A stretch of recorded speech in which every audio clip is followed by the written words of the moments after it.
Hi guys, welcome back to the vlog. We've had a terrible start to the week. It's currently Friday, and yeah, things are all going wrong.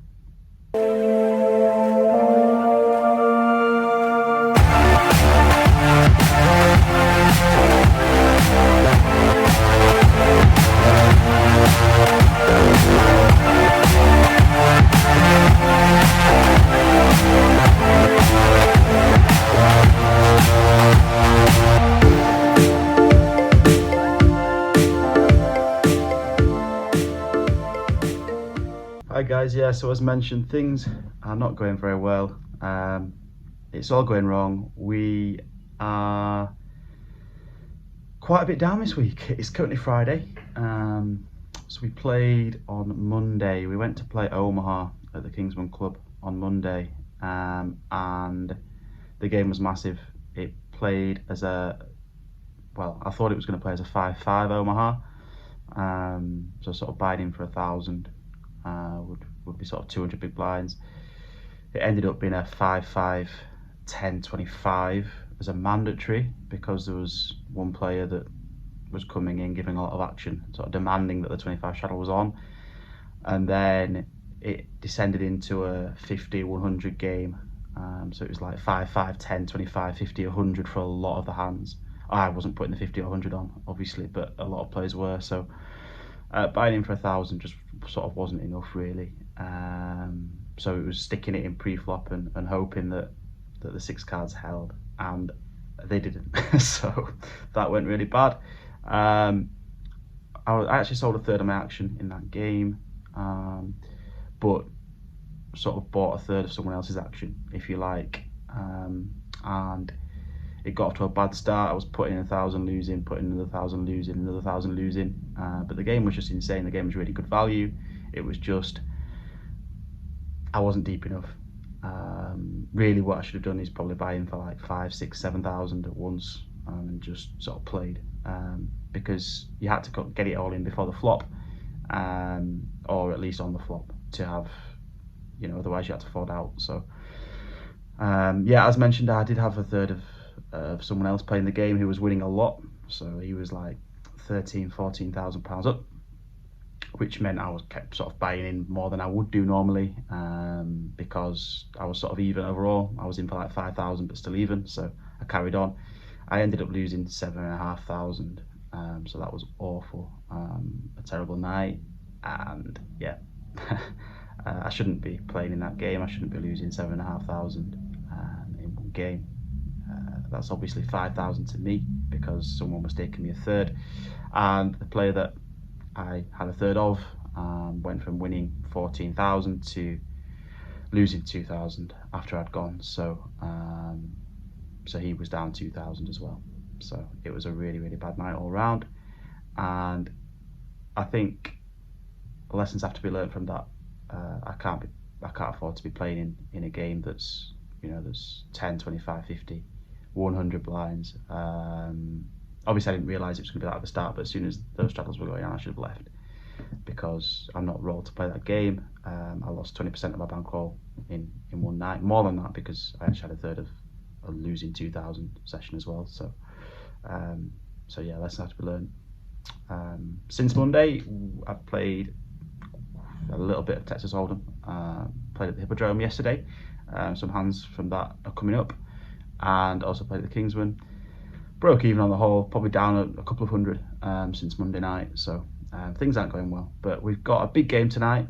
A big sort of 2, 5, 10 game of Texas Hold'em. So we'll see how that goes, and hopefully I can turn the week around tonight. So yeah, here are some hands from yesterday at the Hippodrome.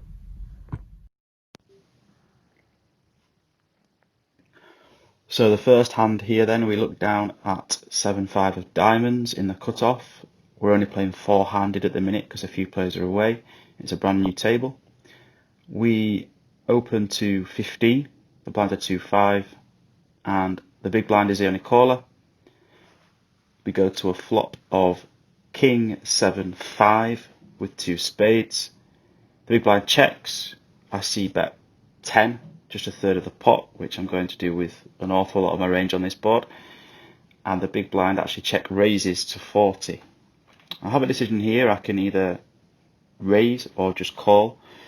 I think raising might fold out some of his bluffs, whereas just calling could well keep them in, hoping that he barrels some turns and rivers and we can hold on with 2 pair. So we decide on just a flat call.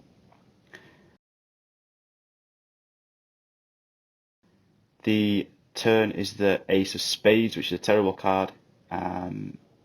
Obviously the most obvious draw is a spade draw, so that comes in. The big blind only bets 30, however, into 112, so we decide that we can continue for that price, hoping the board pairs. And the river is the 7 of hearts, the magical 7 of hearts. So the big blind now overbets the pot for £225. Now when he does this, I think I'm sort of re-evaluating the hand a little bit when he goes for an overbet. I feel like it's really close between calling and raising. If we raise, we can perhaps get called by maybe the nut flush, the king x of spades, or we can perhaps get called by maybe the queen high flush at a push. But I think when he overbets the pot, and this guy is a very good player, when he overbets the pot and then faces a raise, it's going to be really hard for him to call with flushes. The other portion of his range is potentially pocket fives, which obviously we beat, but there's only one combination left of that.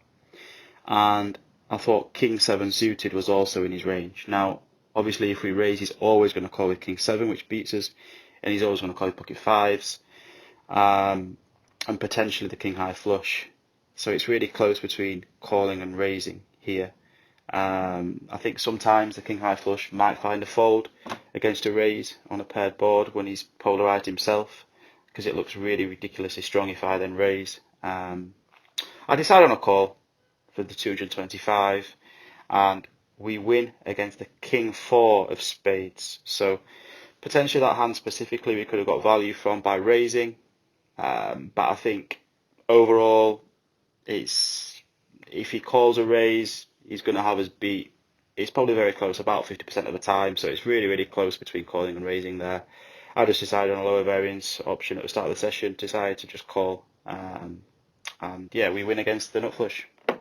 So on to this next hand, looking down at ace king of hearts in the small blind. We're playing just over 1,000 effective. Under the gun, quite a tight player, raises to 15. The hijack calls and the cutoff squeezes to 85. So we have a decision here. I think I don't like to have any flats really out of the small blind, so I feel like it's probably a mandatory 4-bet. We make it 250, which is around 3x. We're obviously out of position, but 4-bets do tend to be a bit smaller, so we make it 250. It folds around to the cutoff, the 3-better who makes the call.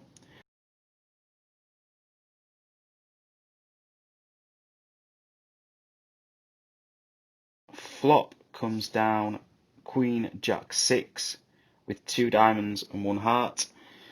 Now, I'm not too sure what to do here, to be honest. I really didn't know what to do. We could opt for a check, perhaps if we check, we probably have to give up because the sizing's probably going to mean that we have to fold out with just a gut shot and 2 overs.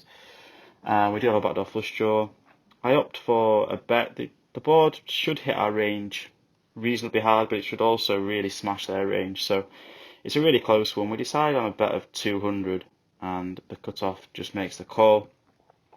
So we're hoping for some help, either a heart or a 10, and the turn is the 10 of hearts, so an amazing turn card. Gives us the nuts with the nut flush draw, the backdoor nut flush draw. So there's only one option really here. I've got £620 left, the pot's 960. So I send it in, an all in, and the cutoff relatively quickly calls.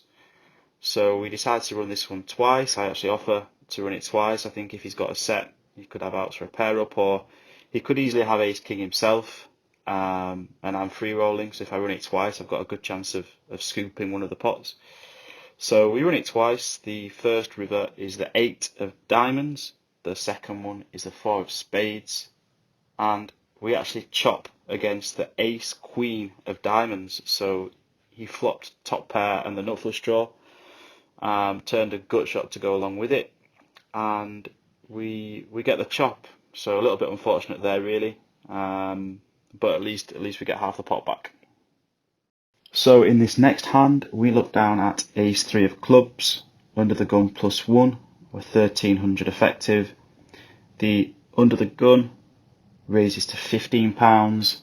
Now I think normally this can just be a fold. I think it should be a 3-bet or a fold. I think usually I'd fold this hand, but I've been quite quiet at the table. I hadn't played many hands, so I thought it was a good opportunity to 3-bet, and I actually misclicked the 3-bet. I meant to make it 45, but I made it 40, so I 3-bet to £40.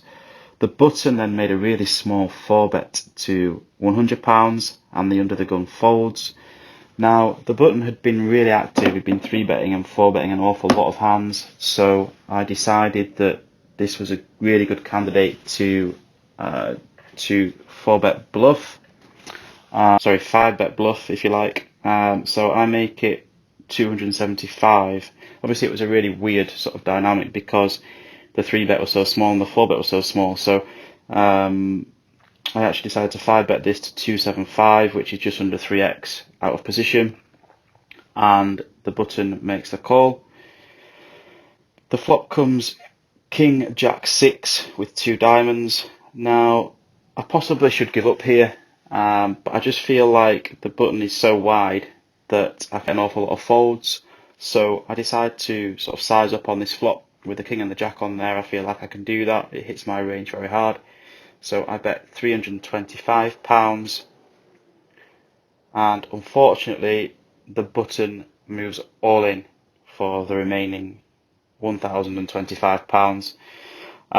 So I obviously fold quite quickly, and the button shows 10-8 of diamonds. So I feel like we got a bit unlucky there. He flopped a flush draw, but he was getting out of line pre-flop, obviously, as was I. But I think most of the time I'm going to be able to take it down on most flops.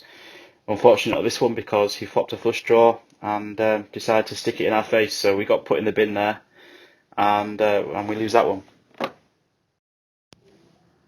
So final hand here then from the Hippodrome, we get dealt Queen 9 offsuit in the big blind. The low jack raises to 15 and the cut-off calls. We decide to call for 10 more, getting a good price.